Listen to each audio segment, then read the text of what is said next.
మన రక్షకుడైన ప్రభు అయిన యేసుక్రీస్తు యొక్క పునరుత్థాన దినమందు మన తండ్రి అయిన దేవునికి, ప్రభు అయిన యేసుక్రీస్తుకు మరి కృతజ్ఞతాస్తుతులు తెలియచేయడానికి, అలాగే ఆత్మ సంబంధమైన బలు అర్పించడానికి చేరువచ్చిన మీ అందరికీ వందనములు, శుభములు తెలియచేయచ్చు ఉన్నాను. ఈ యొక్క మొదటి వారంలో మొదటి రోజు అనేది చాలా ప్రాముఖ్యమైనది. మనకి మొదటి శతాబ్దం నుంచి మరి ఇప్పటి వరకు కూడా దేవుని కుమారులు సంగముగా కూడి క్రీస్తును జ్ఞాపకం చేసుకునేటువంటి గొప్ప దినం అన్నమాట. ఆయన శరీరం. ఈరోజు మనం అందరం ఇలా సంగముగా ఉన్నామంటే కారణం యేసుక్రీస్తు యొక్క శరీరం. ఆ శరీరం మనకి జీవాన్ని కలుగజేసేటువంటిది. ఆ శరీరం ద్వారా మనకేం దొరికిందంటే జీవం. యోహాను సువార్త 6వ అధ్యాయంలో, యోహాను సువార్త 6వ అధ్యాయం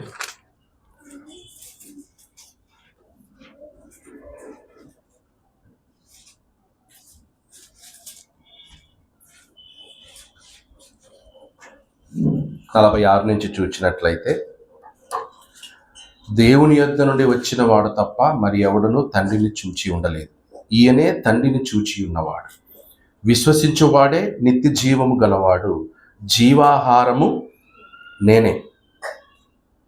యేసుక్రీస్తు ఎవరట? జీవాహారం. మీ పితరులు అరణ్యంలో మన్నాను తినినను చనిపోయింది. అంటే అంతకుముందు యూదులు యేసుక్రీస్తు అన్నారు ఏమని? ఆహారం గురించి మాట్లాడుతున్నప్పుడు, అంతకంటే ముందు 5,000 మందికి యేసుక్రీస్తు ఆహారం పెట్టాడు. 5 రొట్టెలు 2 చేపలతో 5,000 మందికి భోజనం పెట్టాడు.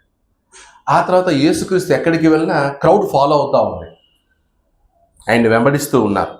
ఓకే, ఒకసారి చూడండి 6వ అధ్యాయం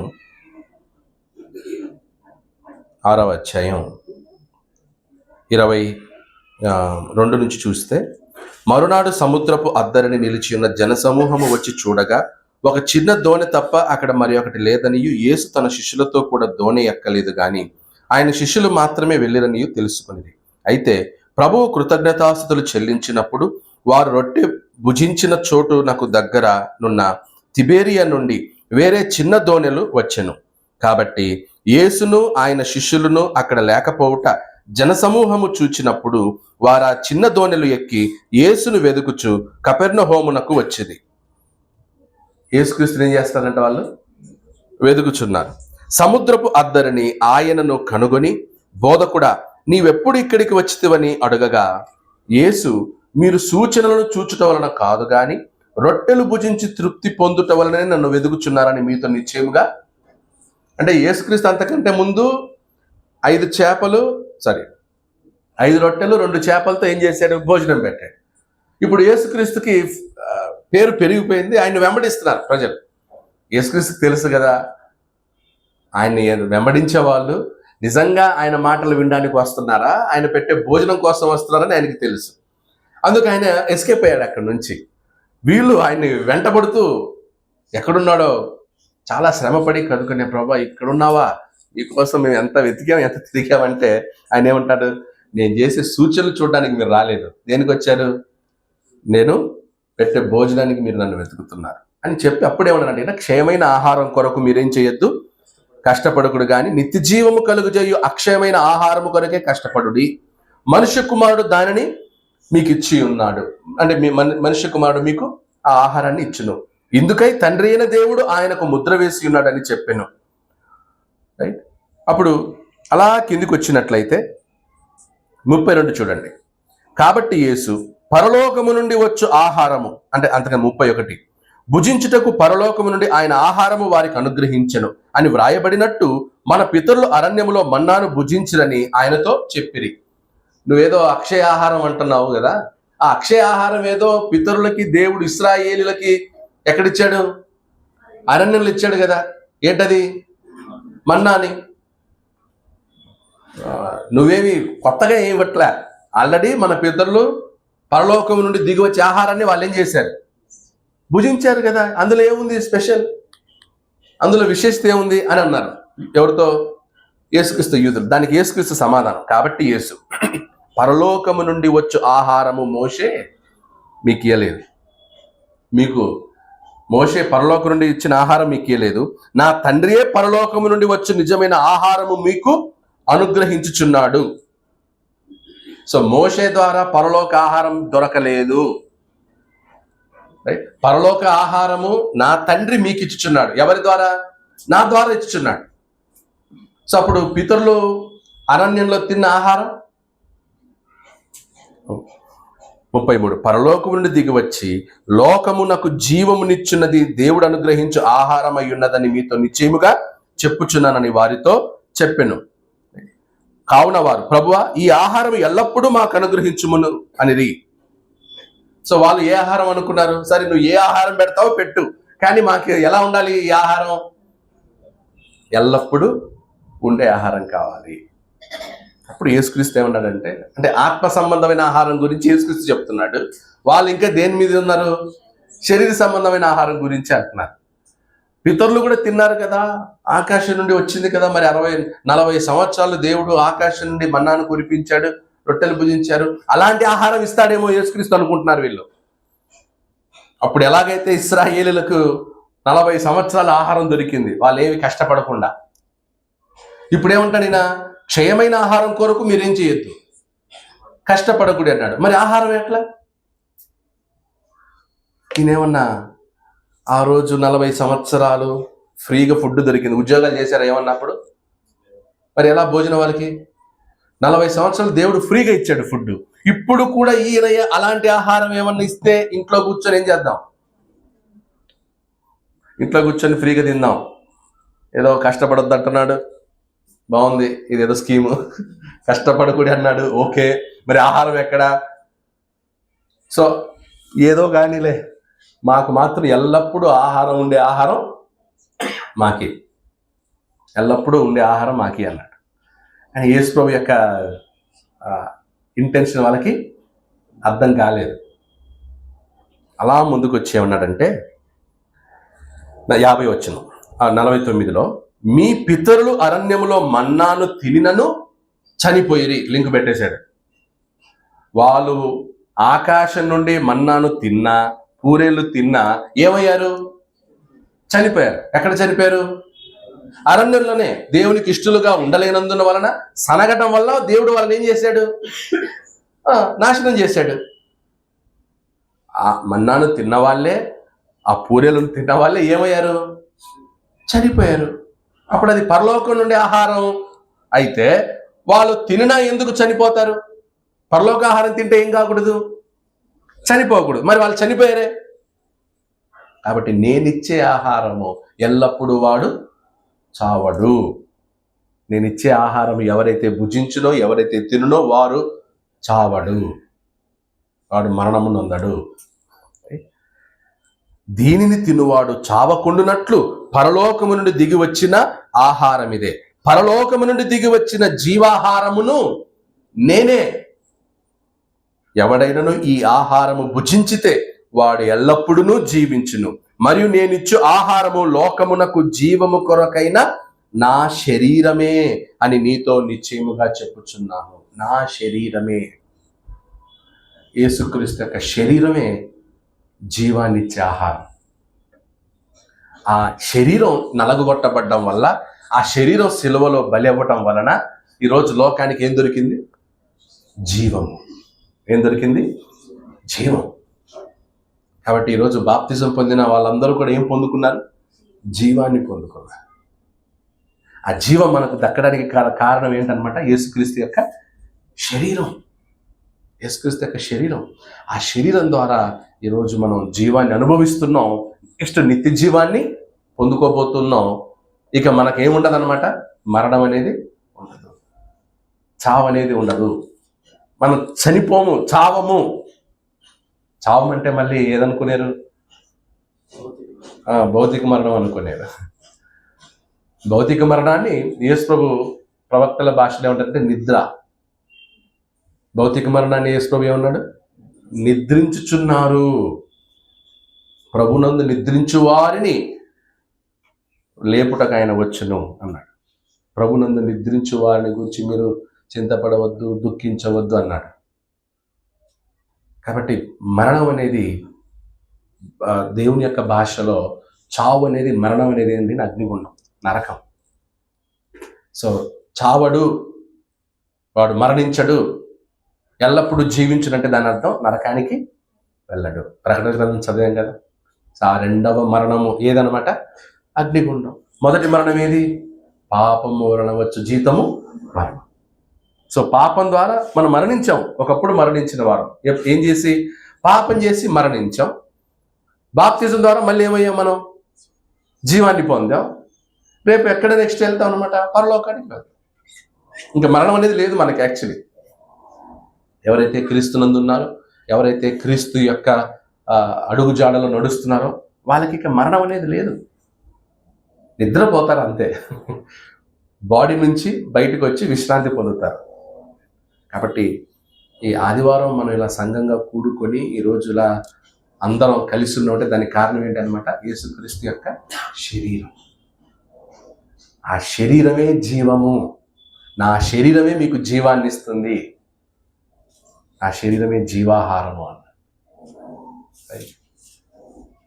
అందుకు ఆదివారం మనం సంఘంగా కూడి ఏం చేస్తున్నాం? యేసుక్రీస్తుని జ్ఞాపకం చేసుకుంటున్నాం. సో ఈరోజు మనం సంఘంలో కూడుకోవడానికి, సంఘముగా ఉండటానికి కారణం ఏదన్నమాట? యేసుక్రీస్తు యొక్క శరీరం. ఓకే, అది చాలా ముఖ్యమైన విషయం. అలా మనం మాట్లాడుకుంటూ పోయామనుకోండి, యేసు ప్రభు గురించే మాట్లాడడానికి మనకి ఈ బ్రతుకు సరిపోదన్నమాట. లైఫ్ సరిపోదు, అంతుంది ఆయన గురించి మాట్లాడడానికి. ఓకే, సో దేవుని చిత్తం అయితే క్రిస్టాలజీ వచ్చినప్పుడు ఇంకా సంపూర్ణంగా మనం చదువుకుంటాం. సో ఆ క్రిస్టాలజీ నెక్స్ట్ ఇయర్లో స్టార్ట్ చేస్తాను, జనవరిలో స్టార్ట్ చేస్తాను. అంతకు ముందుగా ఏంటంటే మనం మరి బిల్డింగ్ కట్టబో అనుకుంటున్నాం. దానికి ఇన్స్పిరేషన్ కావాలి. ఏది ఇన్స్పిరేషన్? మనకి వాక్యమే. సో ఒక పని మనం మొదలు పెట్టేటప్పుడు దానికి మరి బైబిల్ నుండే ఇన్స్పిరేషన్ పొంది, దేవుని యొక్క సహాయాన్ని పొంది, దేవుని దీవెనలతో మనం పనిని ముందుకు జరిగించాలి. ఎందుకంటే ప్రతిదాన్ని నిర్మించేవాడు ఎవరు? దేవుడే. యెహోవా ఇల్లు కట్టించని ఎడల దాని కట్టువారి ప్రయాసము. సో ఈరోజు మన చర్చి బిల్డింగ్ కట్టాలన్నా కూడా ఎవరు? దేవుడే. ఇది ఎవరి కార్యం? దేవుని కార్యం. సో కాబట్టి మనం వాక్యం ద్వారా మనం ఏమవ్వాలి? ఇన్స్పిరేషన్ పొంది, బలం పొంది, అందులో మనం ముందుకు సాగాలి. రైట్. అందుకే దేవుని నివాస స్థలం గురించి మనం మాట్లాడాలి. సో పోయిన వారం దేని గురించి మాట్లాడాం? దేవుని నివాస స్థలముల్లో ఒకటి ఏది రాసుకున్నారు? ఓకే, ఏదేను తోట. ఏదేను తోటలో దేవుని నివాస స్థలం. నెక్స్ట్ ప్రత్యక్ష బి నోవాహు. నోవాహు కాలంలో ఏంటనమాట? ఓడ. ఓకే, ఒకటి ఏదేను తోట. ఏదేను తోటలో దేవుని నివాసం. రెండోది నోవాహు కుటుంబంతో ఓడలో దేవుని నివాసం ఉండేది. సి ప్రత్యక్ష గుడారం. సో ప్రత్యక్ష గుడారమును కూడా ఏం చేయమని అనమాట? నిర్మించమని చెప్పాడు. దేవుడే చెప్పాడు, ఒక ప్రత్యక్ష గుడారాన్ని ఏం చేయండి? నిర్మించండి. నేను మీ మధ్య ఉంటాను, నేను మీ మధ్య నివసిస్తాను అని అన్నాడు. ఓకే, సో అది దానికి ఏంటనమాట? ప్రత్యక్ష గుడారాన్ని నిర్మించారు. సో దానికి ఎవరు అంటే డిజైన్, తర్వాత ప్లాన్, అవన్నీ ఎవరివి? దేవునివి. ఇన్వెస్ట్మెంట్, హార్డ్ వర్క్ అంతా ఎవరిది? ప్రజలది. ప్లాన్ ఎవరిది? దేవునిది. ఎవరు ప్రోగ్రెస్ చేయాలి? అంతే. ఓకే, సో ప్రత్యక్ష గుడారం ప్లాన్ ఏమో దేవుడిది. ఓకే ఓకే మనీ ఎవరిది అనమాట? ఇన్వెస్ట్మెంట్ చేయాలి కదా, డబ్బులు కావాలి ప్రత్యక్ష గుడారం కట్టాలంటే. దానికి మనీ ఎవరు ఇవ్వాలి? ప్రజలు ఇవ్వాలి. దేవుని ప్రజలు ఇవ్వాలి మనీ. ఓకే, ఎవరి ఆధ్వర్యంలో? లీడర్ ఉండాలి. ఎవరి ఆధ్వర్యంలో నిర్మించాలన్నమాట? మోషే. సో మోషే ప్రజల్ని ప్రేరేపించి దేవుని యొక్క ప్లాన్ ఏం చేయాలన్నమాట? నెరవేర్చాలి. సో ఆ సందర్భంలో దేవుని ప్లాన్ ఏంటి? ప్రత్యక్ష గుడారం మీరు నిర్మించుకోండి, ఆ ప్రత్యక్ష గుడారం ద్వారా నా సన్నిధి మీ మధ్యలో ఉంటుంది, నేను మీ మధ్యలో నివసిస్తాను అనేది దేవుని యొక్క ప్లాన్. అది దేవుడు ఎవరికి చెప్పాడు? మోషేకి చెప్పాడు. సో ఇప్పుడు మోషే ఏం చేశాడు? ప్రజలకు తెలియజేశాడు, ప్రజల్ని ఇన్స్పైర్ చేశాడు. దానికి ప్రజలు ఎంతో ఆనందించారు. దేవుని సన్నిధి మాతో ఉంటుందా? ఏం చేయాలి మేము? ఒకరు సన్నపు నార తీసుకురండి, ఒకరు బంగారం తీసుకురండి, ఒకరు వెండి తీసుకురండి, ఒకరు ఇత్తడి తీసుకురండి. ఇలా వస్తువులు ఒక్కొక్కరు ఏం చేశారంటే ఆ ప్రత్యక్ష గుడారం నిర్మించడానికి కావాల్సిన వస్తువులన్నిటిని ఏం చేశారంటే వాళ్ళు తీసుకొచ్చారు. సో వస్తువులు సమకూర్చిన వాళ్ళు ఎవరన్నమాట? దేవుని ప్రజలే. ఓకే, అలా పూర్తయింది. దేవుని సన్నిధి ప్రత్యక్ష గుడారంలో ఉండింది వాళ్ళతో పాటు. ఎన్ని సంవత్సరాలు? 40 సంవత్సరాలు. సో 40 సంవత్సరాలు దేవుని సన్నిధి ఇశ్రాయేలు మధ్యలో ఉండింది. ఎలా ఉండింది? మందసం, అతి పరిశుద్ధ స్థలంలో మందసం ఉంటుంది. ఆ మందసం ఎక్కడుంటే అక్కడ దేవుని సన్నిధి ఉంటుంది. ఇశ్రాయేలీలు ఎక్కడ కనాన్ దేశంలో ప్రవేశించాక కూడా ఆ మందసాన్ని శత్రువులు తీసుకొచ్చి వెళ్ళిపోయారు. ఎవరు? వాళ్ళు శత్రువులు పట్టుకెళ్ళిపోయారు. ఒక శత్రువులు, ఒక జనాంగం మందసాన్ని పట్టుకెళ్ళిపోయారు. ఎవరు? వాళ్ళు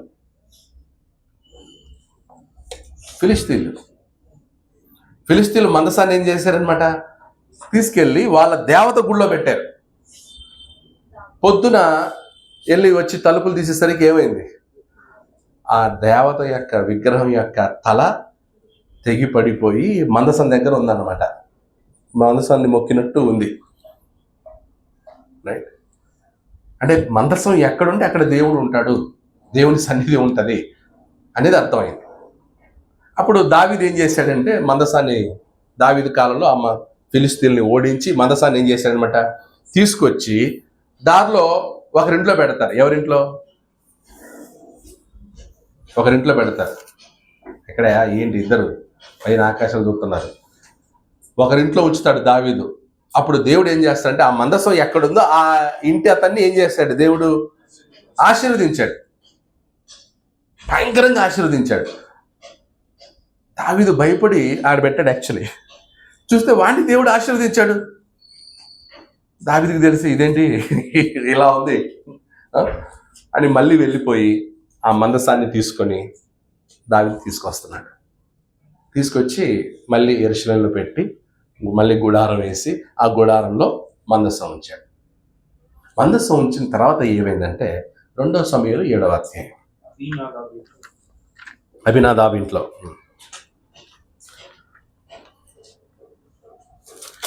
ఆ మందసం తీసుకొచ్చేటప్పుడు జారిపోతే ఒకడు చేయబట్టుకొని చనిపోయాడు. ఎవరు అతను?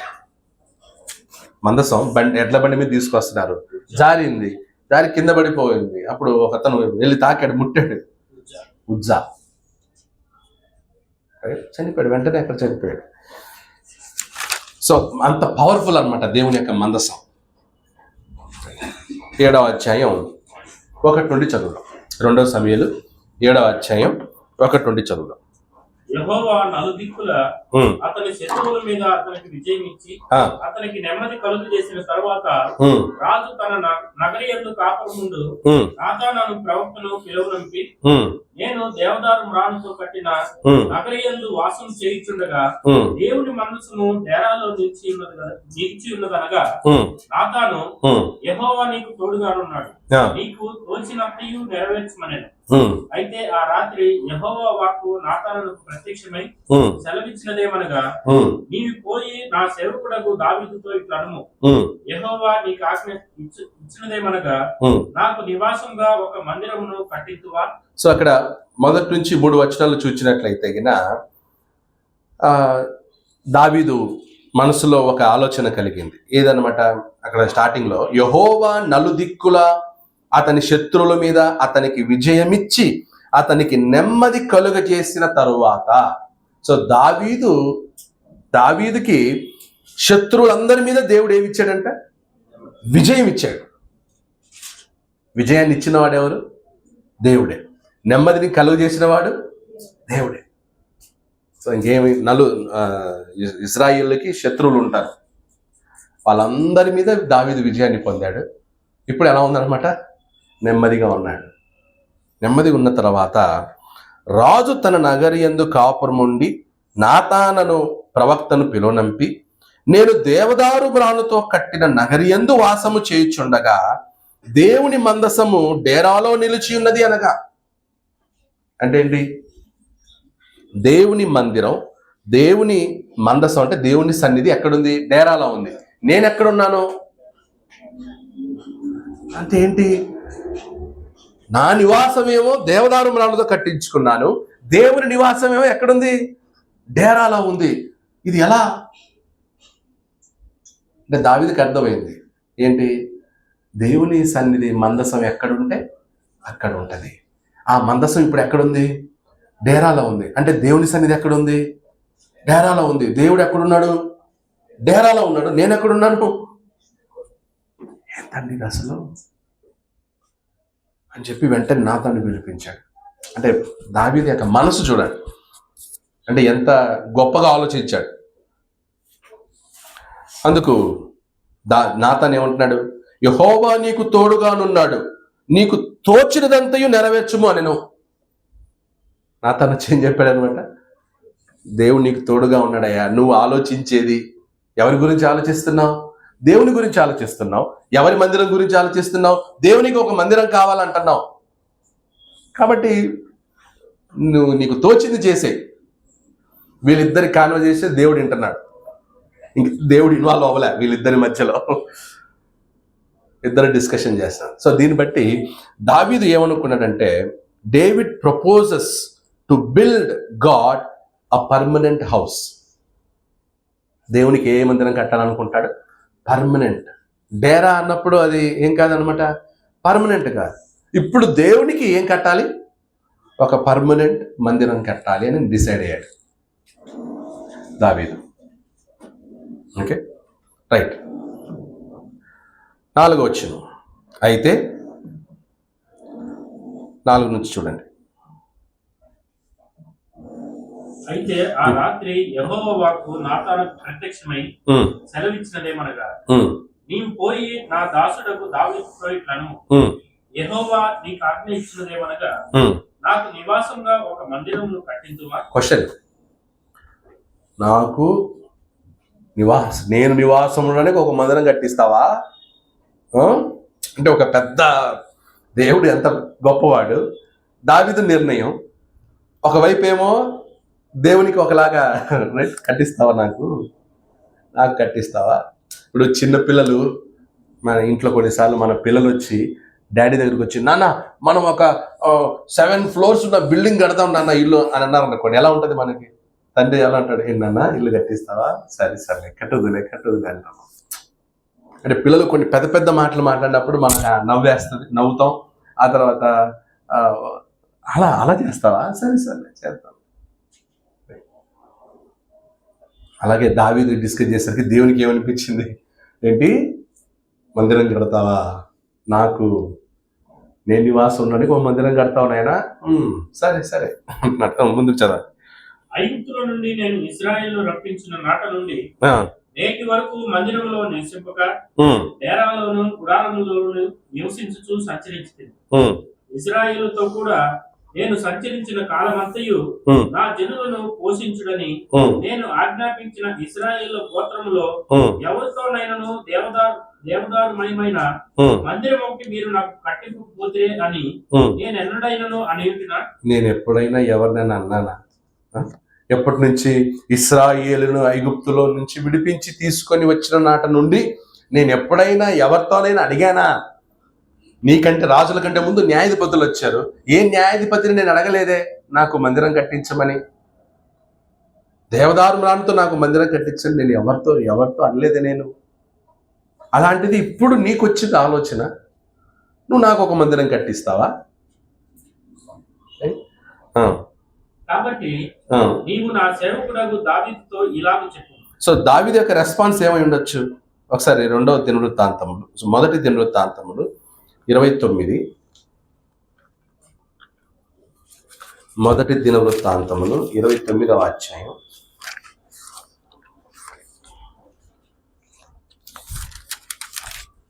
29 2 నుంచి చూడండి. నేను బహుగా ప్రయాసపడి నా దేవుని మందిరమునకు కావలసిన బంగారపు పనికి బంగారమును, వెండి పనికి వెండిని, ఇత్తడి పనికి కొంచెం మనం 29లో మొదటి వచ్చిన చివరి భాగంలో చూడండి. కట్టబోవు ఆలయము మనుషుడికి కాదు, దేవుడైన యెహోవాకే గనుక ఈ పని బహు గొప్పది. సో నేను కట్టబోయే ఆలయం ఎవరికి? మనుషులకు కాదు. ఎవరి కోసం? ఇది దేవుని కొరకు. కాబట్టి ఇది బహు గొప్పది, చాలా పెద్దది. రైట్. నెక్స్ట్ మనం మళ్ళీ ముందుకు వెళ్ళిపోదాం. 2 సమయాలు. సో దేవుడు మరింతగా మాట్లాడుతూ 8వ వచనం, కాబట్టి నీవు నా సేవకుడకు దావీదుతో ఇలాగ చెప్పుము. సైన్యములకు అధిపతియగు యెహోవా నీకు సెలవిచ్చినదేమనగా, గొర్రెల కాపులోనున్న నిన్ను గొర్రెల దొడ్డిలో నుండి తీసి ఇశ్రాయేలును నా జనుల మీద అధిపతిగా నియమించింది. దావీదు అంటున్నాడు, నిన్ను ఎక్కడి నుంచి తీసుకొచ్చాను? నేను గొర్రెల కాపులో ఉన్న నిన్ను గొర్రెల దొడ్డిలో నుండి తీసి ఇశ్రాయేలీలను నా జనుల మీద అధిపతిగా నియమించి తిని. ఓకే. సో దావీదు, నీ పాస్ట్ ఏంటి? అసలు ఎవరు అనుకుంటావు? గొర్రెలు కాచుకునేవాడివి, గొర్రెల మధ్యలో ఉండేవాడివి. ఓకే. అలాంటి నిన్ను నేనేం చేశాను? నా జనానికి రాజుగా నియమించా. ఒకసారి మనం కూడా పాస్ట్, దేవుడు దావీదుకి తన పాస్ట్ని రిమైండ్ చేస్తున్నాడు. సో మనం కూడా ఆలోచిస్తే మన పాస్ట్ కూడా ఎలా ఉంటుంది? రైట్. ఆల్వేస్ మనం ఎప్పుడు కూడా దేవుడు మనల్ని ఏ స్థితి నుండి తీసుకొచ్చాడో ఎప్పుడు మనం ఏం చేయకూడదు అనమాట, మర్చిపోకూడదు. దేవుడు మనకు ఇచ్చిన ఆశీర్వాదాన్ని, దేవుడు మనకిచ్చిన స్థితిని ఎప్పుడు మర్చిపోకూడదు. ఈరోజు నేను కూడా ఇలా నిలబడి వాక్యం చెప్తున్నానంటే నేను ఏ స్థితిలో నుంచి వచ్చిన వాడిని. దావీదు కంటే వరస్ట్ పొజిషన్లో ఉన్నటువంటి అనేక మందిని దేవుడు ఎంతో గొప్పగా మంచి స్థితిలో పెట్టారు. ఎంతోమంది దైవ సేవకులు, దేవుని పరిచారకులు, ఈరోజు పరిచయం చేసేవాళ్ళు, వాళ్ళ బిగినింగ్ డిఫరెంట్. బిగినింగ్ చాలా ఇదిగా ఘోరంగా ఉంటుంది, కానీ దేవుడు వారిని ఏం చేశారనమాట, వాడుకుంటున్నాడు. సో దావీదు కూడా అంతే. గొర్రెల మధ్యలో ఉన్నాడు, రాజు అవ్వటం ఏంటి? సౌలు కుమారుడైన యోనతాను రాజు అవ్వలే. వాస్తవానికి ఎవరు రాజు అవ్వాలి? సౌలు రాజు. నెక్స్ట్ ఎవరు రాజు అవుతారు? రాజు కుమారుడే రాజు అవుతాడు. కానీ దేవుడు దాన్ని ఏం చేశాడనమాట, చేంజ్ చేశాడు, మార్చాడు. దాన్ని ఏమంటారు, వంశపారంపర్యంగా వచ్చేదాన్ని. రైట్. నెపోటిజంని దేవుడు తీసేసేసాడు, అక్కడ బ్రేక్ చేశాడు. నెపోటిజం ఆడ రాజు కొడుకే రాజు అవ్వాలా? ఓకే, అవ్వాలి. కానీ రాజు సౌలు కుటుంబానికి ఏం చేశాడు? ఆ భాగ్యాన్ని దేవుడు తీసేశాడు. తీసి గొర్రెలు కాసుకునే వాడిని రాజుని చేశాడు. సో చాలా ఇది అంటే దావీదు జీవితంలో గొప్పగా నిన్ను రాజుగా నియమించి తిని. తర్వాత 9వ వచనం, నీవు పోవు చోట్ల నెలను నీకు తోడుగా నుండి నీ శత్రువులందరినీ నీ ఎదుట నిలవకుండా నిర్మూలం చేసి లోకంలోని గనులైన వారికి కలుగు పేరు నీకు కలుగు చేసి ఉన్నారు. రైట్. నీవు పోవు చోట్ల నెలను నీకు తోడుగా నుండి నీ శత్రువులనందరినీ నీ ఎదుట నిలవకుండా నిర్మూలము చేసి లోకములోని గనులైన వారికి కలుగు పేరు నీకు కలుగజేసి ఉన్నాను. నిన్ను రాజును చేసింది నేనే, నీకు జయమిచ్చింది, అందరి మీద విజయాన్ని ఇచ్చింది నేనే, గొప్ప పేరు కలుగజేసింది కూడా నేనే. అంటే అప్పుడు దావీదుని దేవుడు ఇంతగా చేయడానికి కారణం ఏమై ఉండొచ్చు? దేవుడు దావీదును ఇంత ఆశీర్వదించడానికి కారణం ఏంటి? దేవుడు పక్షపాత? ఎందుకు దావీదుకి ఇంత పేరు ఇచ్చాడు? ఎందుకు దేవుడు దావీదును ఇంత ఆశీర్వదించాడు? ఎందుకు దేవుడు దావీదును గొర్రెల కాపరిగా ఉన్న వాడిని తీసుకొచ్చి రాజును చేశాడు? ఏమై ఉండొచ్చు? నమ్మకం. ఇంకా ఏంటి దావీదులో దేవునికి నచ్చింది ఏంటి? అది ఏంటది? ఊరికి ఎవరు కదా హృదయానుసారులు. ఏంటి? విధేయత. ఏంటన్నమాట? సింపుల్ సూత్రం గుర్తుకు రావాలి, ఫార్ములా. యేసు చెప్పింది ఏంటి? తన్ను తాను తగ్గించుకున్నవాడు హెచ్చింపబడను. అది దావీదులో ఉన్న గుణం ఏంటన్నమాట? తగ్గింపు స్వభావం. సౌలులో ఉందా అది? సౌలు ఏం చేశాడు? హెచ్చించుకున్నాడు. సౌలు హెచ్చించుకున్నాడు. సమూయేలు రావాలి, సమూయేలు వస్తేనే ఏం చేయాలి? బలి అర్పించాలి. కానీ రాజు ఏమనుకున్నాడు? సమూయేలు యాజకుడు, నేను రాజుని, రాజు కంటే గొప్పడా యాజకుడు? చేద్దాం పద, ఏముంది? సమూయేలు రావడం ఆలస్యమైంది, నేను చేస్తాను పద. రైట్. సౌలు తన్ను తాను హెచ్చించుకున్నాడు. దావీదు తన్ను తాను తగ్గించుకున్నాడు. తను తాను హెచ్చించుకున్నాడు కాబట్టే దావీదును చంపాలనుకున్నాడు సౌలు. దావీదు తను తాను తగ్గించుకున్నాడు కాబట్టే సౌలు దొరికినా ఏం చేయలేదు అనమాట, చంపలేదు. అది దేవునికి నచ్చిన గుణం. శత్రువు చేతికి దొరికితే దావీదు ఏం చేయలేదు, చంపలేదు. అది తన్ను చంపాలనుకున్నాడు. ఎన్నిసార్లు విడిచిపెట్టాడు దావీదు సౌలుని? అంటే ఎంత తగ్గింపు ఉండాలి దావీదుకి. దావీదు బలశాలే, దావీదు తెలివిమంతుడు, కానీ అన్నీ ఉన్నాయి దావీదుకి, కానీ ఏముందన్నమాట? తగ్గింపు. అలాగే మోషేని కూడా దేవుడు ఎందుకు అనుకున్నాడు? సాత్వికుడు. మోషే ఎవరు? సాత్వికుడు. విద్య ఉంది మోషేకి, తెలివి ఉంది. ఐగుప్తులో 40 సంవత్సరాలు ఎలా ఉన్నాడు? రాజకుమారుడు. ఎవరు? మోషే. కొంతమంది అనుకుంటారు మోషే అంత చాలా వీకేమని. వీకేం కాదు ఆయన. రాజకుమార్ 40 సంవత్సరాలు ఐగుప్తులో ఉంటే ఎంత ట్రైనింగ్ వచ్చి ఉండాలి, ఎన్ని యుద్ధ ప్రాక్టీసెస్ చేసి ఉండాలి, అన్ని యుద్ధ పరికరాల మీద వాళ్ళు ఏం చేయాలన్నమాట, నైపుణ్యత ఉంటుంది, ట్రైనింగ్ తీసుకోవాలి. అలాంటి ఒక్కడు 40 సంవత్సరాల అరణ్యంలో ఎన్ని రోజులు ప్రయాణం చేశాడు? అరణ్యంలో 40 సంవత్సరాలు. 40 సంవత్సరాలు. దేవుడు కూడా మోషేలో చూసిన గుణం ఏదనమాట? సాత్వికత్వం. దావీదులో కనిపించింది తగ్గింపు స్వభావం. అలా ఉన్నప్పుడు ఎంత ఉన్నా, ఎంత జ్ఞానం ఉన్నా, ఎంత బలం ఉన్నా, ఎంత తెలివి ఉన్నా, ఎంత విద్య ఉన్నా, ఎంత సంపాదన ఉన్నా ఏముండాలన్నమాట? తగ్గింపు ఉండాలి. మోషే గురించి హెబ్రీ పత్రికలో ఒక మాట చూస్తాం. ఏమని? ఫరో కుమారుని అనిపించుకునుట కంటే దేవుని ప్రజల కొరకు నింద అనుభవించుట మేలు, శ్రమ అనుభవించుట మేలు అన్నాడు. దేవుని ప్రజల కొరకు శ్రమ అనుభవించుట మేలు. అంటే ఐగుప్తు ధనాన్ని వదిలేసి వచ్చినవాడు మోషే, రాజరికాన్ని వదిలేసి వచ్చినవాడు. ఫరో తర్వాత నెక్స్ట్ రాజు అయ్యేది ఎవరు? మోషే. రాజరికమును, ప్యాలెస్ని, ధనమును అవన్నీ వదిలేసి వచ్చాడు. అవన్నీ వదిలేసి రావాలంటే ఎంత గొప్ప విషయం. యేసుక్రీస్తు క్యారెక్టర్ కనిపించింది మోషేలో. ఎందుకంటే యేసుక్రీస్తు కూడా విడిచిపెట్టకూడని భాగ్యమని ఎంచుకొనక, ఏది? దేవునితో సమానుడుగా ఉండుట విడిచిపెట్టకూడని భాగ్యమని ఆయన ఎంచుకొనలేదు. సో కాబట్టి యేసుక్రీస్తుకి దేవునితో సమానుడుగా ఉన్నాడు ఆయన. దాన్ని విడిచిపెట్టకుండా, నేను విడిచిపెట్టకూడదు, ఒకవేళ దేవునితో సమానుడుగా ఉండేటువంటి ఆ భాగ్యాన్ని విడిచిపెడితే ఏమవుతుందో, నన్నేమనుకుంటారో, నన్ను దేవుడని గుర్తిస్తారో గుర్తించరో, లేదా నాకు పేరు తగ్గిపోతుందనో అనుకున్నాడా యేసుక్రీస్తు? ఆయన దృష్టిలో ఏంటది? అది విడిచిపెట్టకూడని భాగ్యం ఏం కాదు అది.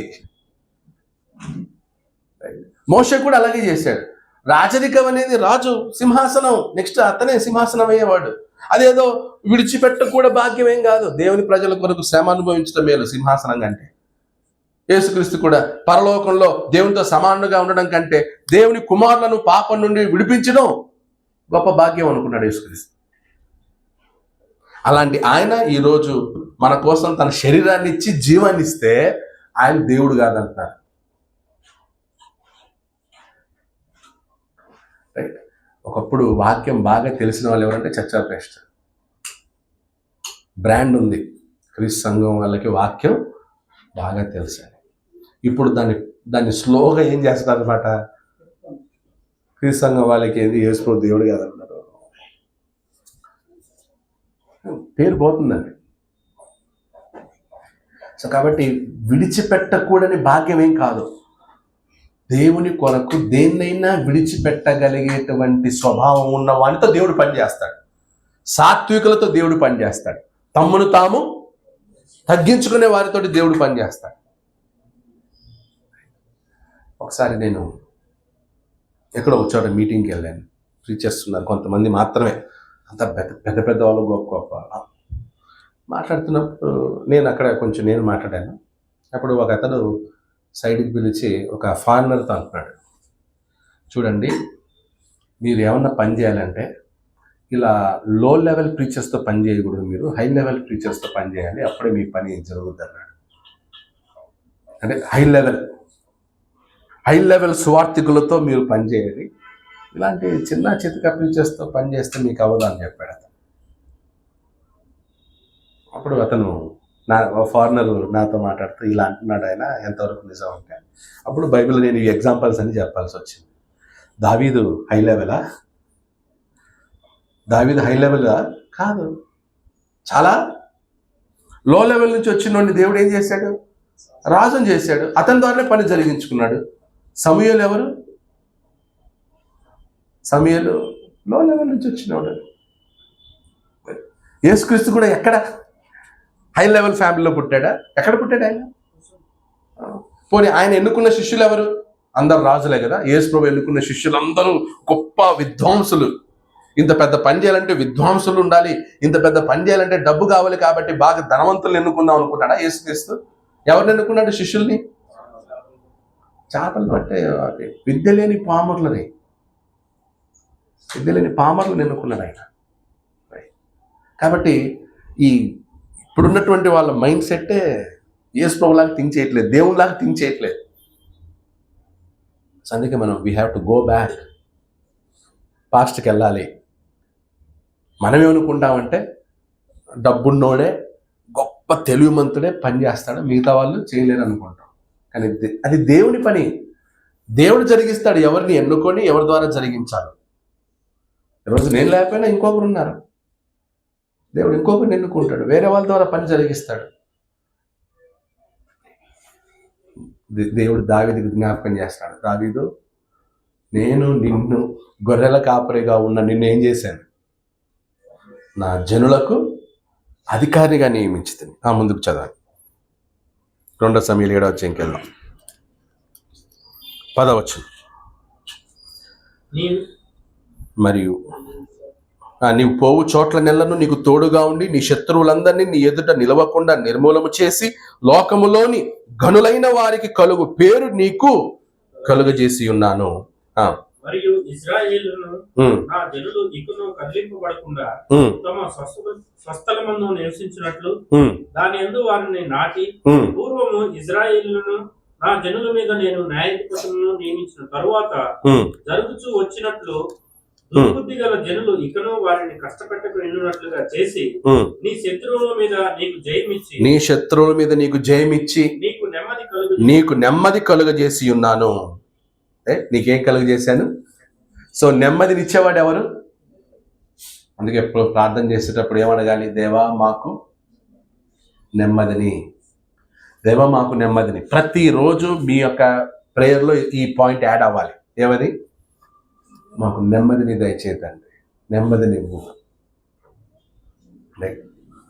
సో ఆ నెమ్మదిని దేవుడు మనకిస్తాడు.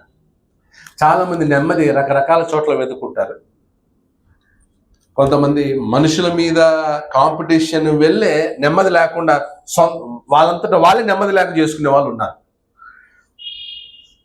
దేవుడు నెమ్మది ఇస్తాడు, కానీ మనమే చెరుపుకుంటాం కొన్నిసార్లు. మంచి స్థితిని దేవుడు ఇచ్చినప్పుడు, మంచి సహవాసం ఇచ్చినప్పుడు మనమే చెరుపుకుంటాం నెమ్మది. 11 నీ శత్రువుల మీద నీకు జయమిచ్చి నీకు నెమ్మది కలుగజేసి ఉన్నాను. మరియు యెహోవానగు నేను నీకు తెలియజేయమనదేమనగా, నేను నీకు సంతానము కలుగజేయుదును. నీ దినములు సంపూర్ణములగునప్పుడు నీవు నీ పితరులతో కూడా నిద్రించిన తర్వాత నీ గర్భములో నుండి వచ్చిన నీ సంతతిని హెచ్చించి రాజ్యమును అతనికి స్థిరపరచెదను.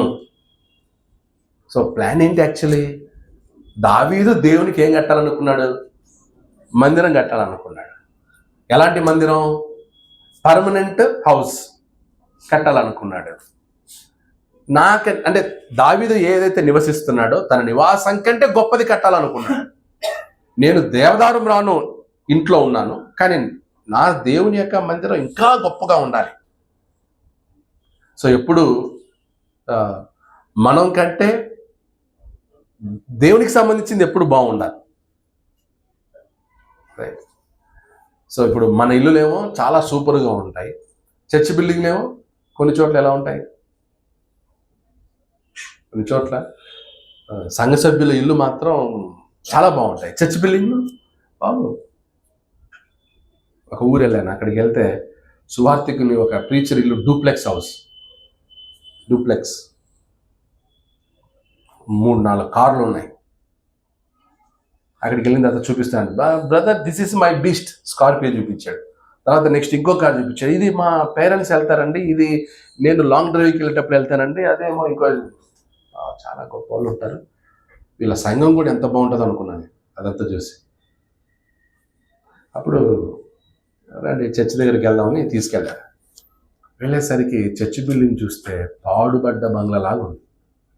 పెంకులు, ఇంకా పాతకాలంలో పెంకులు, పాత దూలాలు, 2-3 పెంకులు ఎగిరిపోయాయి, సరిగా లైట్ లేదు, ఆ బయటంతా కూడా గడ్డి పిచ్చి మొక్కలు అట్లే ఉన్నాయి.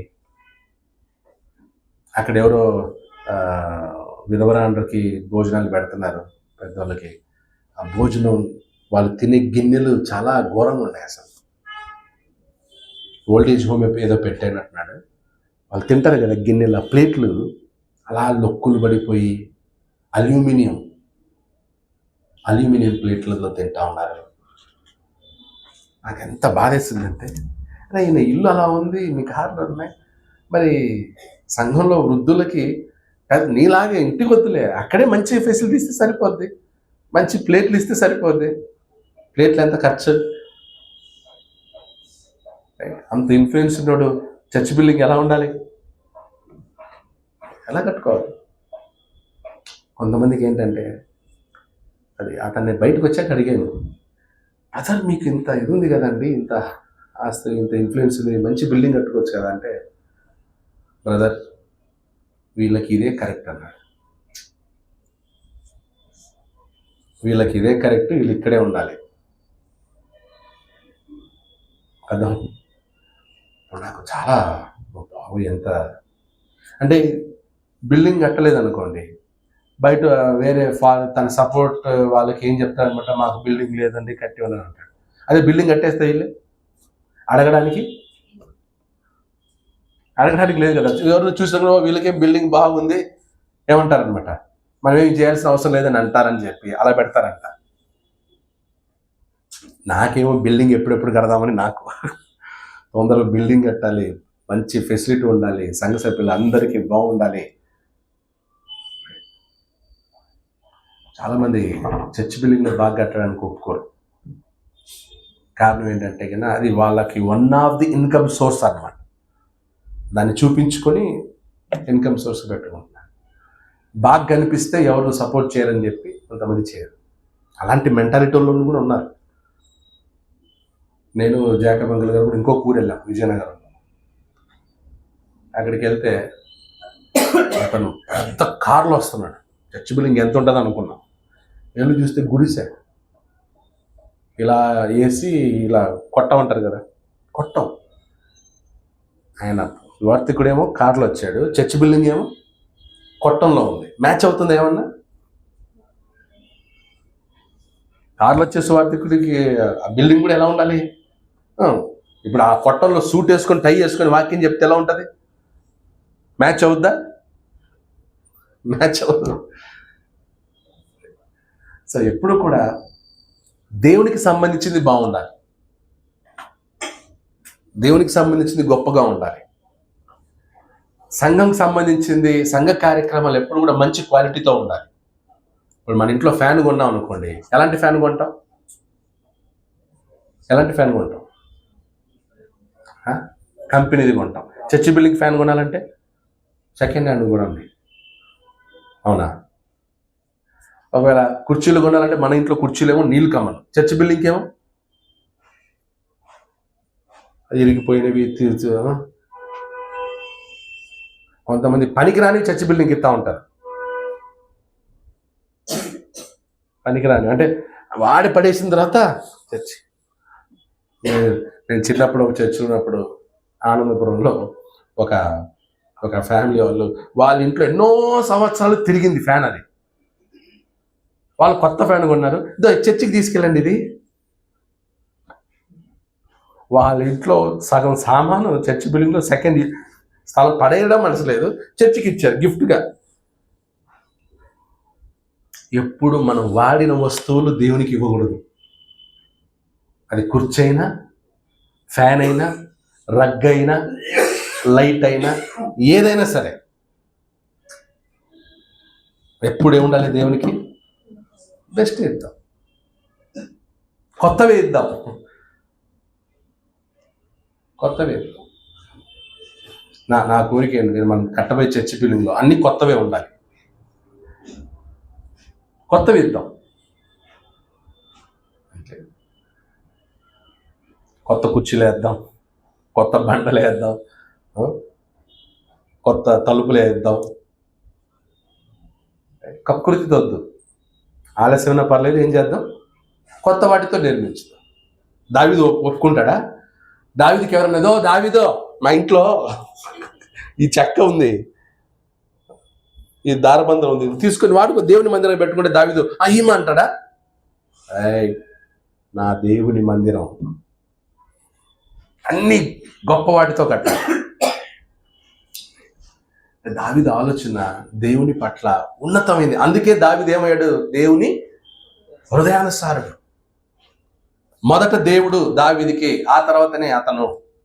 అన్ని ఫస్ట్ దేవుడే, తర్వాత అతను. అది పాత నిబంధనలో మొదట నా రాజ్యమును నీతిని వెదకుడి అనే మాట దావీదుకు వర్తిస్తుంది. ఇంకా సో దేవుడి సమాధానం ఏంటంటే, నేను నీకు నెమ్మది కలుగజేశాను, రాజ్యం ఇచ్చాను నీకు, కానీ నీ గర్భంలో నుండి ఒక సంతతి వస్తుంది. ఆ సంతతిని నేనేం చేస్తాను? హెచ్చిస్తాను, రాజ్యమును అతనికి స్థిరపరచెదను, అతడు నా నామ ఘనత కొరకు ఒక మందిరమును కట్టించును. సో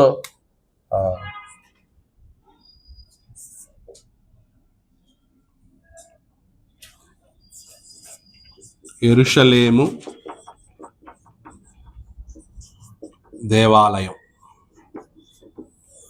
ఇక్కడ ప్లాన్ ఎవరిది? దావీద్ది. ప్లాన్ ఎవరిది? దావీద్ది. ఓకే, తర్వాత ఇప్పుడు మెటీరియల్స్ కావాలి. దేవుని మందిరం కట్టడానికి ఏం కావాలన్నమాట? మెటీరియల్స్. సో మెటీరియల్స్ కూడా ఎవరు ఇస్తారనమాట? దావీదు మరియు ప్రజలే.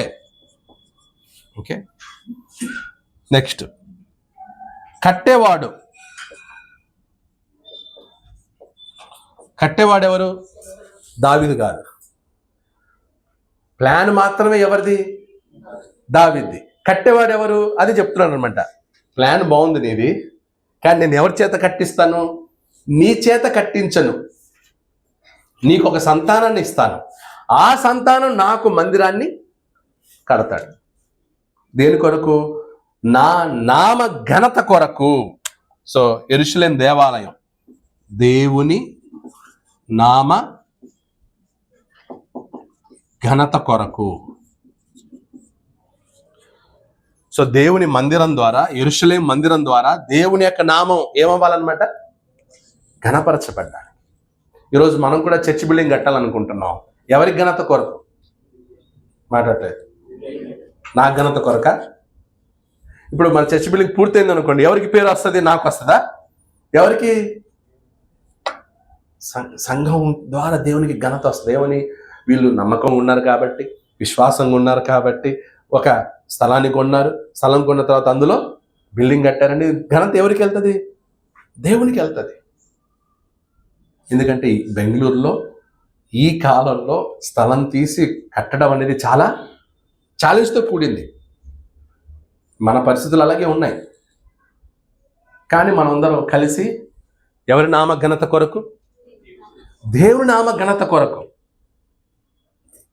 మన కోసమో, మన ఘనతో, లేదా ఇంకొకరి ఘనత కోసమో, ఇంకొకరి పేరు కోసమో కాదు. దేవుని నామ ఘనపరచబడుతుంది. తర్వాత, నా నామ ఘనత కొరకు ఒక మందిరమును కట్టించును, అతని రాజ్యము సింహాసనమును నేను నిత్యముగా స్థిరపరచెదను. నేను అతనికి తండ్రినయుందును, అతను నాకు కుమారుడయుండును. అతడు పాపము చేసినలా నరుల దండముతోనూ మనుషులకు తగులు దెబ్బలతోనూ అతన్ని శిక్షింతును. కానీ నిన్ను స్థాపించుటకై నేను కొట్టివేసిన సౌలునకు నా కృప దూరమైనట్లు అతనికి నా కృప దూరము చేయను అనెను. ఇక్కడ అండర్లైన్ చేయండి. సౌలును ఏం చేశాడంట?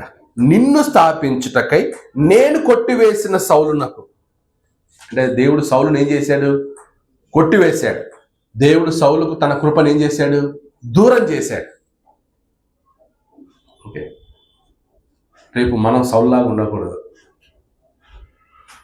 సౌలుకు దేవుడు తన కృపను దూరం చేశాడు. ముందు సౌలుని అభిషేకించిన వాడెవరు? దేవుడే. రాజుగా సెలెక్ట్ చేసిన వాడు దేవుడే. పరిశుద్ధాత్మనిచ్చినవాడు దేవుడే. కానీ సౌలు యొక్క అవిధేయత వలన, సౌలు చేసినటువంటి అతిక్రమము వలన సౌలు ఏం కోల్పోయాడు? దేవుని కృపను కోల్పోయాడు. ఈరోజు మనం కూడా ఎక్స్ట్రాల్ చేస్తే ఏం మాట్లాడలేదు. మనం గర్విస్తే కృపలో నుంచి ఏమవుతాం? తొలగిపోతాం. కృపలో నుంచి తొలగిపోతాం. దేవుని కృపను దూరం చేసుకుంటాం. మనం కూడా ప్రోగ్రెస్ అవుతున్నాం. మనకు కూడా డెవలప్మెంట్ అవుతున్నాం. రేపు మంచి ఉద్యోగాలు ఉన్నాం, రేపు అమెరికా వెళ్ళొచ్చు, లేదా మంచిగా సంపాదించవచ్చు, లేదా రేపు మనం ఇండివిజువల్గా మంచి మంచి ఇల్లులు కట్టొచ్చు, శాలరీ హైక్ అవ్వచ్చు, ప్రమోషన్లు రావచ్చు. రైట్. కానీ దేవుని కృపను ఏం చేయకూడదు? దూరం చేసుకోకూడదు. కృపలో నుంచి వెళ్ళిపోకూడదు. సౌలును కొట్టివేసినట్లు, నా కృపను అతనికి దూరం చేసినట్లు. రైట్. చాలామంది కొన్నిసార్లు సంఘంలో మనం ఏంటంటే సంఘం మీద ఏడుస్తాం. పెద్ద రోగం ఏంటంటే మన వాళ్ళకి ఏది జరిగినా, చిన్నదేది జరిగినా సంఘం మీద ఏడవడం, సంఘం మీద అలగటం, సంఘంకి రాకుండా మానేయడం. పెద్ద జబ్బది. క్యాన్సర్ కంటే పెద్ద జబ్బది. కొంచెం ఎవరన్నా కొంచెం జరుపుకోవడం అయిపోయా, చర్చికి రావడం మానేస్తారు. నన్ను జరగమనేది, నేనెందుకు వస్తాం? నన్ను చూసి నవ్వింది, నేనెందుకు వస్తాను? నేను కనిపిస్తే ఒకలాగా చూశాడు, అందుకే నేను రాలే చర్చికి. నేను వస్తే అసలు తిరుక్కొని అటు తల తిప్పుకొని పోయినాడు, అందుకే నేను చర్చికి రాను. ఎంత నీచమైన బుద్ధి! ఈ బుద్ధి ఉన్నంత వరకు క్రీస్తు సంఘాలు డెవలప్ అవ్వవు. ఇంకొకడేమో మన బంధువులందరూ ఆడున్నారు, ఆడిపోదాం రా, మన ఊరోళ్ళందరూ అక్కడున్నారు రా, అట్టుపోదాం రా, మనంతా అక్కడ. ఒక గీత గీసుకొని, ఒక ఫెన్స్ వేసుకొని, ఎవరితో కలవకుండా, పెద్ద జబ్బది క్రీస్తు సంఘంలో. గ్రూపులు అయిపోయినాయి. ఆంధ్రాలో క్యాస్ట్ వాళ్ళు అక్కడ ఉన్నారు. ఆంధ్రాకి పోతే మీకు ఇది తెలుగుతుంది.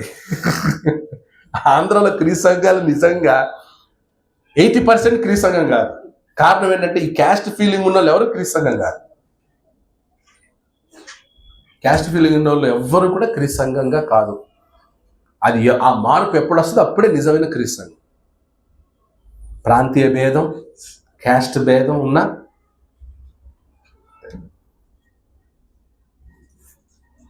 చాలా దారుణం. ఒక సంఘంలో నేను ఒక మేలు చేయడానికి వెళ్తే, ఒక మేలు చేస్తే, నేను ఆ సంఘానికి మేలు చేస్తే నా క్యాస్ట్ వేరే అని చెప్పేసి నన్ను రానియకుండా చేశారంట.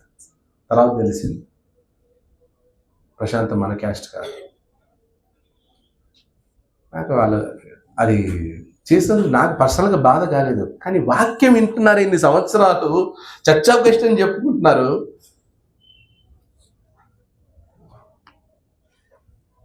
పెద్ద పెద్ద బోధకులే ఉంది ఆ జబ్బు. సో క్రీస్తు సంఘంలో మార్పు రావాలంటే మొదట అది పోవాలి, ఆ గ్రూపిజం పోవాలి. క్యాస్ట్ని బట్టి గ్రూపిజం ఉంది. నెక్స్ట్ 2 ప్రాంతాన్ని బట్టి గ్రూపిజం ఉంది, జిల్లాను బట్టి. 3 మళ్ళీ జిల్లాలో మళ్ళీ వేరే గ్రూపులు. తర్వాత వ్యక్తులు, మెయిన్ వ్యక్తులను బట్టి.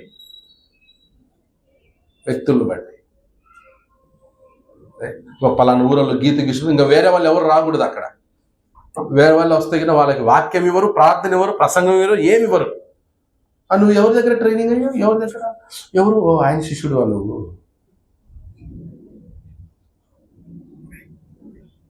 అంటే ఓపెన్ చెప్తున్నాను, ఏలూరు చర్చ్ ఆఫ్ క్రైస్ట్ ఉంటుంది. అక్కడ వాళ్ళ కనెక్షన్లో ఉన్న వాళ్ళకి వాళ్ళు ప్రార్థన ఇస్తారు. ఆ బిల్డింగ్ అక్కడికి వెళ్ళారంటే కనెక్షన్ నెట్వర్క్ చాలా పెద్ద జబ్బది, మాయ. పెద్ద క్రీస్తు సంఘంలో అదొక పెద్ద దరిద్రం అయిపోయింది. నేను క్రీస్తు సంఘం అని ఎవరైనా వచ్చాను అనుకోండి, ఫస్ట్ అతన్ని అనుమానించడం, అతన్ని పరిశీలు శాస్త్రుల కంటే ఘోరంగా తయారైపోయారు. ఒక వ్యక్తిని చూడగానే ఫస్ట్ పరిశీలి శాస్త్రులు ఎలా చూస్తారు? యేసుప్రభుని ఎప్పుడు కూడా స్టార్టింగ్లో పరిశీలి శాస్త్రులు ఏం చేస్తారు? ఫస్ట్ ఎక్కడ తప్పు ఉందా, ఎక్కడి నిరికిద్దామా, ఎప్పుడు ఇదే మైండ్. అందుకే క్రొత్త నిబంధన చదవండి రా అని చెప్పేది. ఎంతసేపు పాత నిబంధన చదివితే ఏ బుద్ధి వస్తుంది? ఎప్పుడు పాత నిబంధన చదవరు అనుకోండి, ఏమవుతారు అనమాట? యాజకులు అయిపోతారు, శాస్త్రులు పరిశీలన అవుతారు, వాళ్ళకంటే గొప్ప వాళ్ళు అవుతారు. ఒక బౌండరీ వేసుకొని వాళ్ళ ఫెలోషిప్ వాళ్ళే రావాలి, వేరే వాళ్ళకి ఎవరు, వాళ్ళని మాత్రం అందరూ పిలవాలి, వాళ్ళు మాత్రం ఎవరిని పిలవరు, వాళ్ళు మాత్రం ఇంకొకరికి ఛాన్స్ ఇవ్వరు. అంటే ఎవరి ప్లాన్ ఇదంతా? దేవుని ప్లాన్ ఇది. అర్థమవుతుందా? ప్లాన్ మనదా, దేవుందా?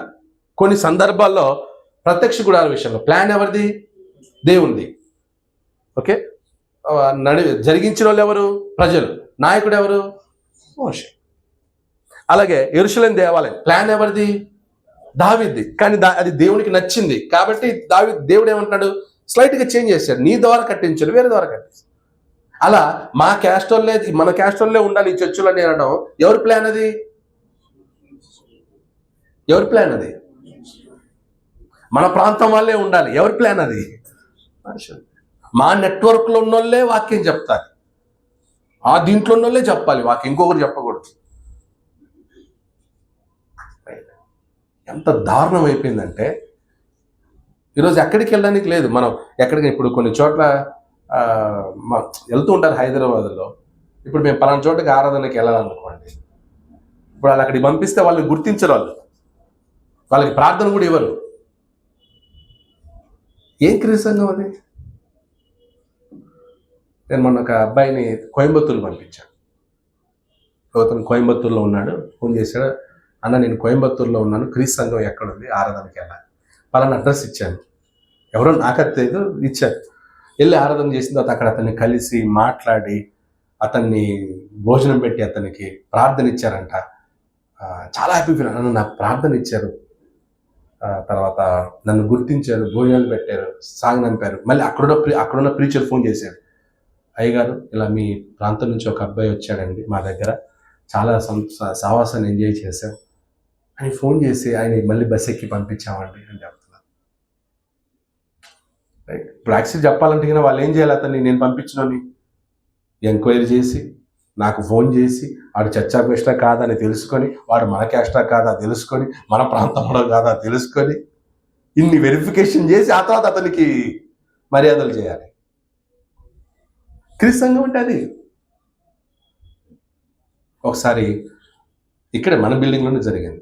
ఎవరో వచ్చారు, వాళ్ళు ప్రార్థన చేశారు. తీరా చూస్తే వాళ్ళు చర్చ్ ఆఫ్ క్రైస్ట్ కాదు. ప్రార్థన చేశారు. చర్చ్ ఆఫ్ క్రైస్ట్ కాదు. కొంతమంది అప్పుడు వచ్చి చర్చ్ ఆఫ్ క్రైస్ట్ కాదు. అవునా, సరే అయితే ఏముందిలే, మనం చర్చ్ ఆఫ్ క్రైస్ట్ అన్నారు ఎవరు, ఓకే ఇచ్చాం ప్రార్థన. తర్వాత తెలిసింది ఇప్పుడు దేవుడు అపవిత్రం అయిపోతాడా దానివల్ల? దేవుడు అపవిత్రం అయిపోయాడా? లేదా ఇప్పుడు ఎవరైతే తీసుకొచ్చారో వాని మీద మనం ఫైట్ చేయాలా? బుద్ధి ఉందా నీకు? చర్చ్ ఆఫ్ క్రైస్ట్ కాదు తీసుకొచ్చి ఇలా చేసావు అని వాడిని అరుద్దామా, తిడదామా, శిక్షించుదామా? అవినాష్ తీసుకొచ్చాడు ఎవరంటే church of Christ uncle, church of Christ ఎంత అంటే ఓకే ప్రార్థన. తర్వాత తెలిసింది చర్చ్ ఆఫ్ క్రైస్ట్ కాదని. ఇప్పుడు అవినాష్కి ఏం తెలుసు? ఇప్పుడు అవినాష్ని అందరం కలిసి అవమానించేద్దాం. థింక్ మెచ్యూర్లీ. దేవునిలాగా మనం థింక్ చేయాలి, దేవునిలాగా మెచ్యూర్డ్గా మనం ఆలోచించాలి. ప్లాన్ అంతా మన ప్లాన్లు పెట్టుకొని దేవుణ్ణి ఏం చేస్తాం అనమాట, అంత ప్లాన్ అంతా మనం వేసి దేవా ఇలా చేసాము ఇలా చెయ్యి అని. దేవుడు అంటున్నాడు నాకు కట్టిస్తావా మందిరం? గుర్తుంది కదా, సొలొమోను కూడా మందిరం కట్టిన తర్వాత ఏమన్నాడు? కండిషన్ ఏంటి? నా సన్నిధి అక్కడ ఉండాలి అంటే నువ్వు కట్టేది ఎవరి కొరకు? నా నామ ఘనత కొరకే. మంచిదే, మంచి బిల్డింగ్ కట్టావు, మంచిది కట్టావు, ఓకే మంచిదే. కానీ నేను అక్కడ ఉండాలంటే ఏం చేయాలో తెలుసా? నా ఆజ్ఞలను గైకొనాలి. నా ఆజ్ఞలను నువ్వు గైకొనకపోతే అక్కడ నుండి నా సన్నిధిని నేనేం చేస్తాను? తీసివేస్తాను. అప్పుడు ఆయన ఆజ్ఞలు ఏంటి? పోనీ ఈరోజు సంఘంలో దేవుని ఆజ్ఞ ఏంటి? ఒకే ఒక 1 సెంటెన్స్ చెప్పాలంటే ఈరోజు దేవుని ఆజ్ఞ ఏంటి? ప్రేమించు, ఎన్నువలే రీపో. ప్రేమ లేకుండా మనం ఎంత పద్ధతిగా చక్కగా చేసినా అదేంటి? ప్రభు వల్ల చాలా సిస్టమేటిక్గా చేసాం మనం, కానీ ఏం లేదు, దానివల్ల ఏం యూజ్ లేదు. అసలు ఆ ప్రభు వల్ల ఏర్పాటు చేసింది ఎందుకోసం? ప్రేమలో అభివృద్ధి పొందటానికి, ప్రేమలో బలపడడానికి. సో ఈరోజు మనం చర్చి బిల్డింగ్ కడుతున్నాం కేరపురంకి. దేంతో కట్టబోతున్నాం మనం? ప్రేమతో. ప్రేమ కలిగి ఉండి అదే రిక్వెస్ట్ చేస్తుంది, జరిగేటప్పుడు ప్రేమతో కడదాం, ప్రేమతో చేద్దాం, ప్రేమతో డొనేషన్స్ ఇద్దాం, ప్రేమతో సహాయం చేద్దాం, ప్రేమతో ముందుకెళ్దాం. ఇది ఎవరి కోసమో కాదు.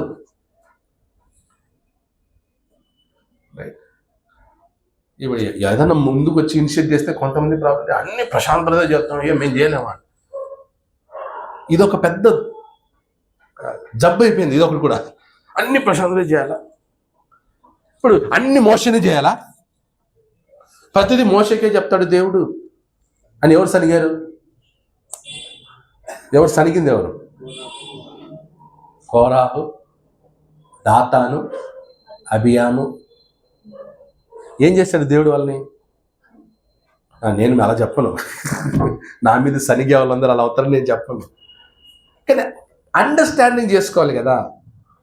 దేవుడు ఎవరినో ఒకరిని ఆయా కాలంలో ఎవరిని నియమిస్తాడనమాట, ఎవరినో ఒకరిని నియమించుకుంటాడు, వాళ్ళ ద్వారా పని చేస్తాడు, అంతే తప్ప పని నియమించుకోబడినట్టు గొప్ప ఏమి లేదు. ఈరోజు నేను నిలబడ్డాను, నా ద్వారా దేవుడు పని చేస్తాడు, నేనేం లేదు గొప్ప. అది ఎంత చెప్పినా అర్థం కాదు. ఒక అతను అన్నాడు, బెంగళూరు నెమ్మది ఉండాలంటే ఆ ప్రశాంత్ అనేవాడు పోవాలంట. బెంగళూరు క్రీస్తు సంఘాల్లో నెమ్మది ఉండాలంటే ప్రశాంత్ అనేవాడు వెళ్ళిపోవాలి. ఒక ఆయన ఫోన్ చేశాడు, నీ పని నువ్వు చూసుకో, నీ వల్ల సంఘాలు విడిపోతున్నాయి, నీ పని నువ్వు చూసుకొని. పెద్ద ఆయన ఫోన్ చేశాడు.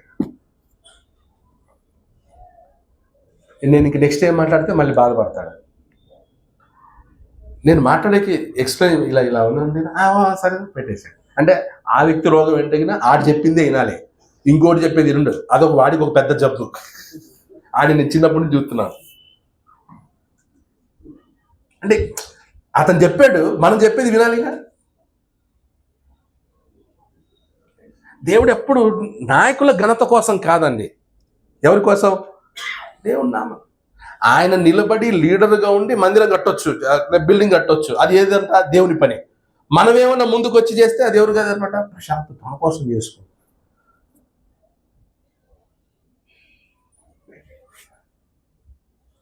ఫస్ట్ ఆ మైండ్లో నుంచి రావాలి బయట. ఇప్పుడు కేరళ సంఘానికి నేను సువార్థికుని, మరి నేను కాకుండా ఇంకెవరు ఆలోచించాలి? నేను చచ్చిన తర్వాత వేరే వాళ్ళు వస్తారు, కానీ నేను బ్రతుకున్నంత వరకు ఎవరు ఆలోచించాలి? నేనే కదా సువార్థికుడికి. నేను ఆలోచించాలా వద్దా? పోనీ ఇలా జరగాలి, ఇలా పని చేయాలని సువార్థికుడు అనేవాడు ఆలోచించాలా వద్దా? లేదా సైలెంట్ కూర్చోవాలా, మౌనంగా ఉండాలా, ఎక్కడికి పోకూడదు, ఏ మీటింగ్లో పెట్టకూడదు, ఏ పని చేయకూడదు? అతను అన్నాడు, నేను నెమ్మది ఉండాలంటే నువ్వు బెంగళూరు వదిలి వెళ్ళిపో. మా బాబోయ్, నిజమా? కొంతమంది నేను రానందు వల్ల చాలా హ్యాపీగా ఫీల్ అయ్యాను. ప్లాన్ ఎవరిది? ఏదైనా సరే ప్రతి యుగంలోనూ ప్రతి కాలంలోనూ ఆయా కాలంలోనూ దేవుడు ఏం చేస్తాడనమాట, నాయకుల్ని నియమించుకుంటాడు, వాళ్ళ ద్వారా ఆయన పనిని జరిగిస్తాడు. పౌలు అదే కదా అన్నాడు. ఏమన్నాడు? నేను నాటి తిని, అపోల్లో నీళ్లు పోసాను, వృద్ధి చేసిన వాడెవరు? దేవుడే. కాబట్టి ఎవరైనా సరే, ప్రశాంత్ కావచ్చు, ఇంకెవరైనా కావచ్చు, నాటారు, నీళ్లు పోసారు, వృద్ధి చేసిన వాడెవరు? దేవుడు.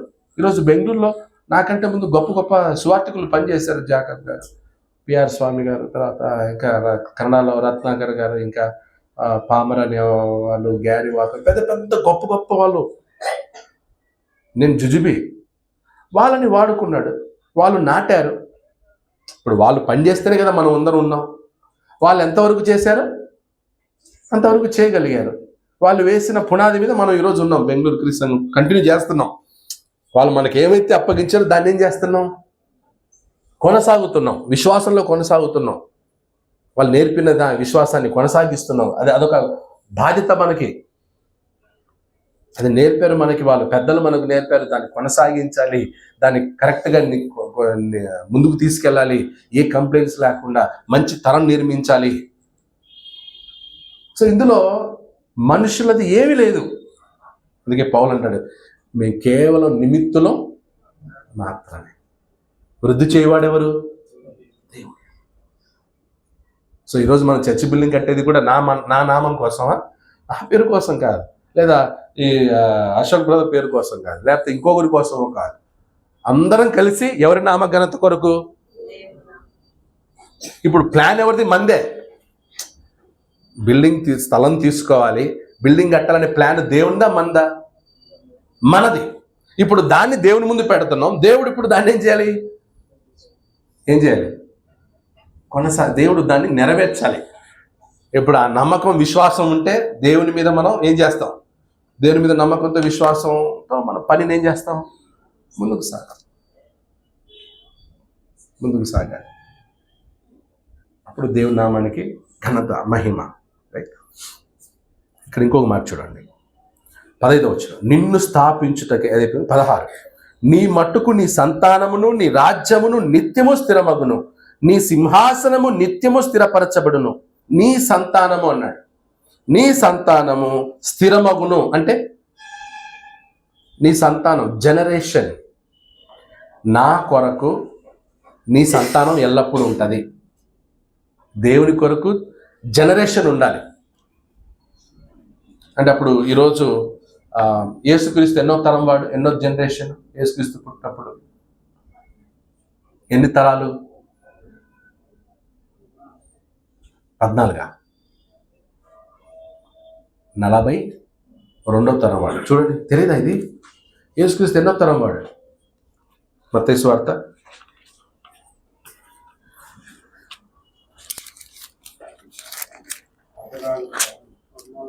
అంటే అక్కడ 17వ వచనం చూడండి. ఇట్లు అబ్రహాము మొదలుకొని దావీదు వరకు తరములన్నీ 14. ఓకే, దావీదు మొదలుకొని యూదులు బబులోనుకు కొనిపోబడిన కాలం వరకు 14 తరాలు. బబులోను కొనిపోబడిన మొదలుకొని క్రీస్తు వరకు 14 తరాలు. మొత్తం 14 3 42. యేసుక్రీస్తు 42వ తరం వాడు. 42 అంటే అక్కడ దావీదుకు చెప్పింది నెరవేరిందా లేదా? అంటే దేవుడు దావీదు తరాన్ని స్థిరపరిచాడా? స్థిరపరిచాడు. దావీదు యొక్క సంతానమును స్థిరపరిచాడు. యేసుక్రీస్తు వరకు ఉంది. ఏది దావీదు సంతానం యేసుక్రీస్తు వరకు ఉంది. అందుకే కొన్ని క్వశ్చన్స్ అడుగుతుంటాను. మన అంటే పితరుల గురించి అడిగితే మనకి ఎన్ని తెలుసు, ఎన్ని తరాలు గుర్తున్నాయి మనకి? బ్యాక్ వెళ్తే, వాపస్ వెళ్తే ఎన్ని తరాలు గుర్తుంటాయి మనకి? మూడు ఉంటాయి అంతే కదా. రాజుగారు, మీ నాన్నగారి పేరు, వాళ్ళ నాన్న పేరు,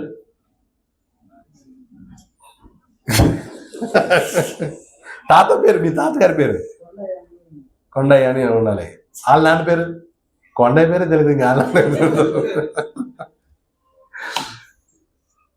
మ్యాక్సిమం 3 తెలుస్తుంది. మన తాత పేరు మనకు గుర్తుంటుంది అంతే.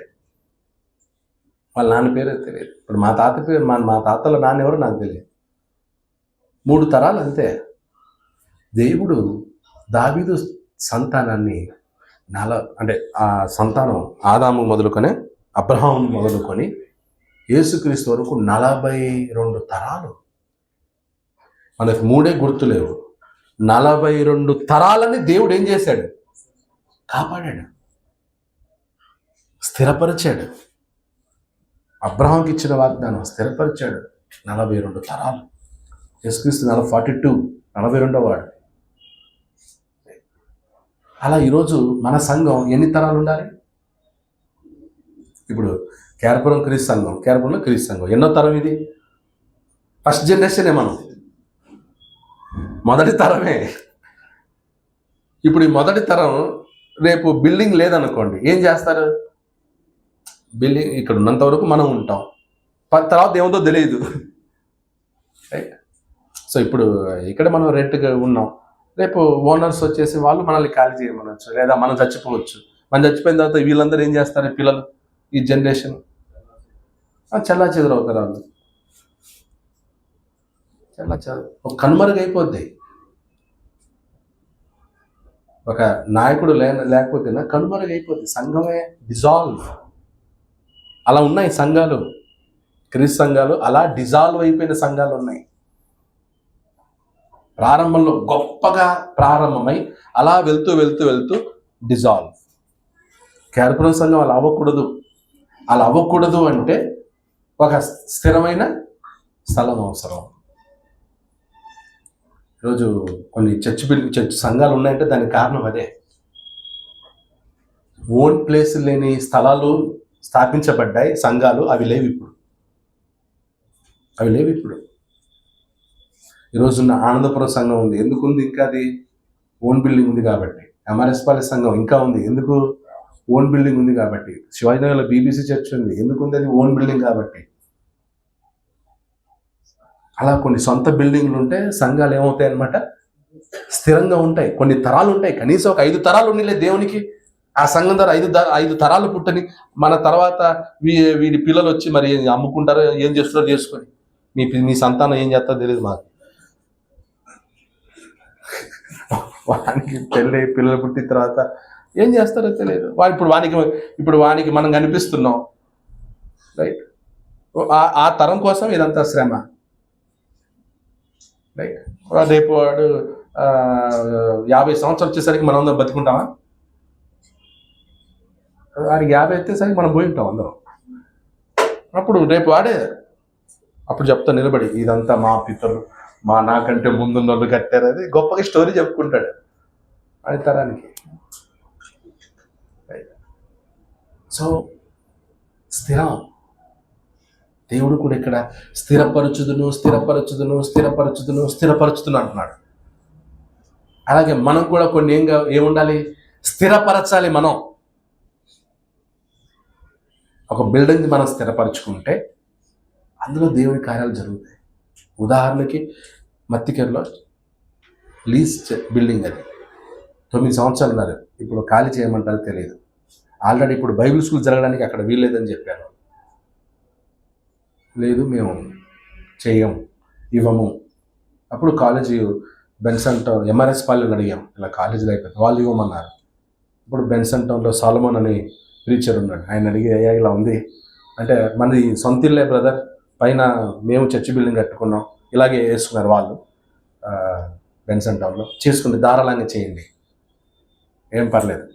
వాళ్ళు పర్మిషన్ ఇస్తే అక్కడ బైబిల్ కాలేజ్ జరుగుతుంది, ఇప్పుడు బైబిల్ స్కూల్, ట్రైనింగ్ స్కూల్. నాకు అప్పుడు అనిపించింది మన కేఆర్పురం బిల్డింగ్ పూర్తి ఏంటే. సో అలా కొన్నిటికి మనకేముండదు, సొంత బిల్డింగ్ లేకపోతే స్వాతంత్రం ఉండదు, కొన్ని చేయలేము. అందుకే తపన ఎలాగైనా ఒక స్థిరమైన స్థలం మనం ఏర్పరచుకోవాలి. మనకు సొంత ఇల్లు లేకపోయినా పర్లేదు, సంఘానికి సొంత బిల్డింగ్ ఉండాలి, సంఘానికి సొంత బిల్డింగ్ ఉండాలి. నాకు తెలిసి అశోక్ సొంత స్థలం కొని ఇల్లు కట్టాలంటే అతని జీవితంలో అవుతుందో తెలియదు కదా. అది సంఘానికి సొంత బిల్డింగ్ ఉంటే ఎలా ఫీల్ ఉంటుంది, మనకు సొంత ఇల్లు ఉన్నట్టే. సంఘానికి సొంత బిల్డింగ్ ఉంటే మనకు సొంత బిల్డింగ్ ఉంటుంది. మన దగ్గర ఉన్న డబ్బుతో విలేజ్కి వెళ్ళామనుకోండి, పెద్ద బిల్డింగ్ కట్టగలం, కానీ సిటీలో చాలా కష్టం. అది మనం ఛాలెంజింగ్గా తీసుకొని ముందుకెళ్ళాలి. దానికి మనకి ఇన్స్పిరేషన్ ఎవరు అనమాట, దావీదు. మనకి ఇన్స్పిరేషన్ ఎవరు, దావీదు. ప్లాన్ ఎవరిది, దావీద్ది. ఇప్పుడు దాన్ని అమలు చేస్తున్నది ఎవరు, దేవుడు. అలాగే ఈరోజు మనకు బిల్డింగ్ కావాలనే ప్లాన్ ఎవరిది, మందే. ఇప్పుడు ఎవరు అమలు చేయాలి దాన్ని, దేవుడు అమలు చేస్తాడా. దానికి మనం ఏం చేయాలి, సపోర్ట్ చేయాలి, ముందుకెళ్ళాలి. ప్రేమతో మనం ఏం చేద్దాం, దీన్ని అంతటినీ నిర్మించుకోవాలి. అందరికీ వందనాలు.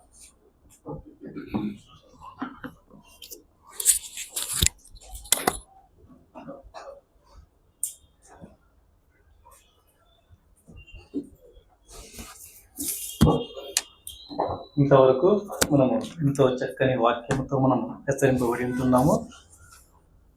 సో ఇక్కడ చూసినట్టయితే దావీదు గురించి బ్రదర్ ఎంతో చక్కగా చెప్పాడు.